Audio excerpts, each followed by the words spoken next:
Good morning, all of you.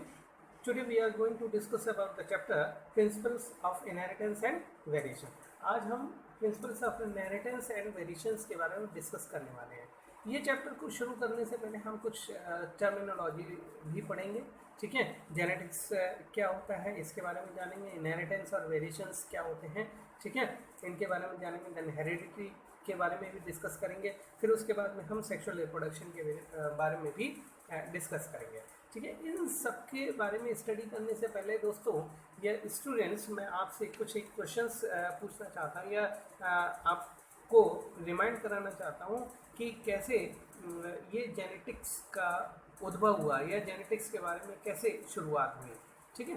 तो सबसे पहले मैं ये जानना चाहता हूँ कि क्या कभी आपके दिमाग में इस तरीके के क्वेश्चंस आए कि किसी एक पर्टिकुलर टाइप के इंडिविजुअल से एक पर्टिकुलर टाइप का इंडिविजुअल ही जन्म क्यों लेता है, कोई दूसरे तरीके का इंडिविजुअल जन्म क्यों नहीं लेता। फॉर एग्जांपल अगर हम बात करें कि किसी एलिफेंट से एलिफेंट का बच्चा ही क्यों जन्म लेता है, या एक एलिफेंट को ही जन्म क्यों देता है, या कभी ऐसा क्वेश्चन किया है अपने आप से खुद से कि अगर हम किसी मैंगो के सीड को लगाएं, सॉइल में लगाएं, तो सिर्फ मैंगो का प्लांट ही डेवलप क्यों होता है या कोई दूसरे तरीके का प्लांट डेवलप क्यों नहीं होता। ये इस तरीके के क्वेश्चन हमारे दिमाग में आते हैं, ठीक है। या कभी हम ये भी सोच सकते हैं कि हम अपने पेरेंट्स से एग्जैक्टली सिमिलर दिखाई देते हैं। क्या ऐसा होता है? हाँ, ये बात सही है कि हम कुछ मायनों में या कुछ कैरेक्टर्स में अपने पेरेंट्स से सिमिलर दिखाई देते हैं। क्या एग्जैक्टली हम अपने पेरेंट्स से सिमिलर हैं, सेम उसी तरीके के हैं जैसे हमारे पेरेंट्स हैं? कुछ तो डिसिमिलरिटीज हैं जिसके बेसिस पर हम डिफरेंट दिखाई देते हैं या इंडिविजुअली दिखाई देते हैं, ठीक है।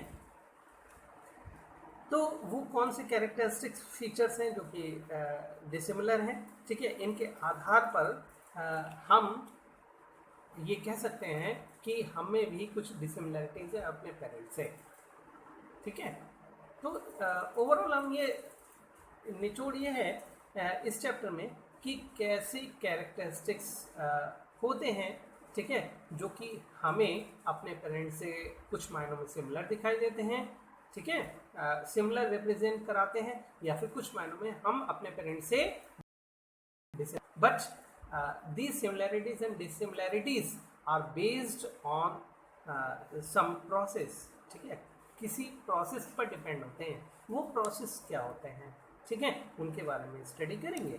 ये जो प्रोसेसेस हैं, ठीक है, जो कि कैरेक्टर्स को एक जनरेशन से दूसरे जनरेशन को ले जाते हैं, ठीक है, इन प्रोसेस को बोलते हैं इनहेरिटेंस। इस प्रोसेस को हम इनहेरिटेंस बोलते हैं, ठीक है। कुछ कैरेक्टर्स ऐसे होते हैं जो कि एक जनरेशन से दूसरे जनरेशन में इनहेरिट होते हैं, ट्रांसफ़र होते हैं, ठीक है, एज इट इज़ चले जाते हैं। तो उन कैरेक्टर्स को या रिप्रेजेंट होते हैं, ठीक है, एक प्रोजनी से दूसरे प्रोजनी में जाते हैं, और या फिर हम कह सकते हैं एक जनरेशन से दूसरे जनरेशन में ट्रांसफ़र होते हैं, ठीक है। या फिर हम ये भी कह सकते हैं कि एक पेरेंट से उनके ऑफस्प्रिंग में ट्रांसफ़र होते हैं। तो इस तरीके के कैरेक्टर्स को हम बोलते हैं इनहेरिटेबल ट्रेट्स या इनहेरिटेबल कैरेक्टर्स, ठीक है।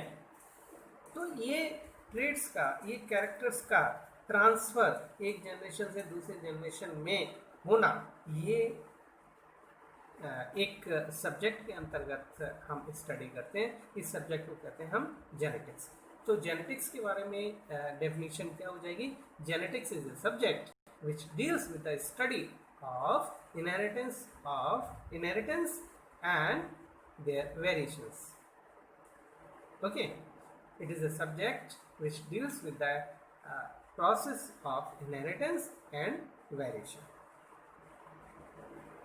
ठीक है, ये ऐसा सब्जेक्ट है जो इंडिविजुअल के कैरेक्टरिस्टिक फीचर्स के बारे में तो बताता है, ठीक है। तो वो एक इंडिविजुअल से दूसरे इंडिविजुअल में कैसे ट्रांसफ़र होते हैं, ठीक है, और उनमें ड्यूरिंग ट्रांसफ़र कौन कौन से चेंजेस होते हैं, कौन कौन से वेरिएशन होते हैं, ये हमें जेनेटिक्स के द्वारा ही पता चल पाता है। तो जेनेटिक्स हो गया। अब हम इनहेरिटेंस की बात करते हैं। इनहेरिटेंस क्या होता है? Inheritance is a process inheritance process है by which we come to know about the process. बताता है, ये क्या प्रोसेस बताता है? ये बताता है कि कौन कौन से कैरेक्टरिस्टिक फीचर्स एक जनरेशन से दूसरे जनरेशन में ट्रांसफर हुए हैं या होते हैं। ठीक है, तो ये सारा सब कुछ स्टडी करने को मिलती है हमें इनहेरिटेंस में, because inheritance is a process.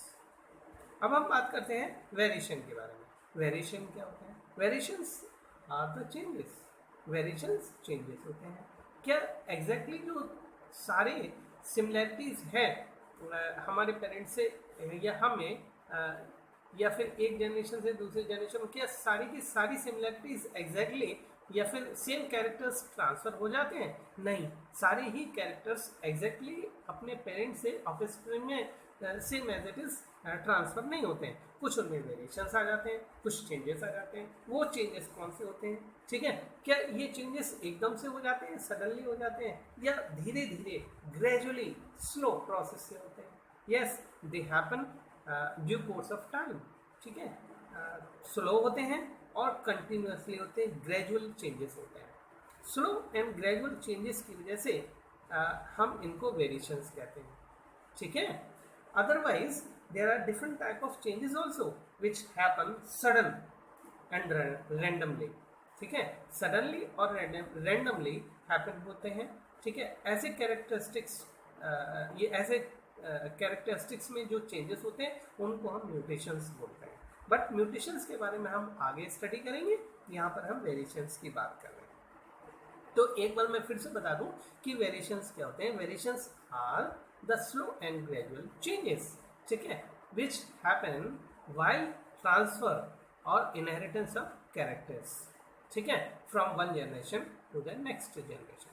तो वेरिएशंस क्या होते हैं? वेरिएशंस ऐसे चेंजेस होते हैं जो स्लो और ग्रेजुअल होते हैं, और तब होते हैं, कब अकर होते हैं? तब होते हैं जब एक जनरेशन से दूसरे जनरेशन में ट्रांसफर हो रहे होते हैं। ठीक है, तो ये हमने जेनेटिक्स के बारे में स्टडी कर ली, फिर इनहेरिटेंस के बारे में थोड़ा सा हमने जाना, फिर उसके बाद हमने वेरिएशंस के बारे में जाना। अब हम बात करते हैं हेरिडिटी। हेरिडिटी क्या होता है?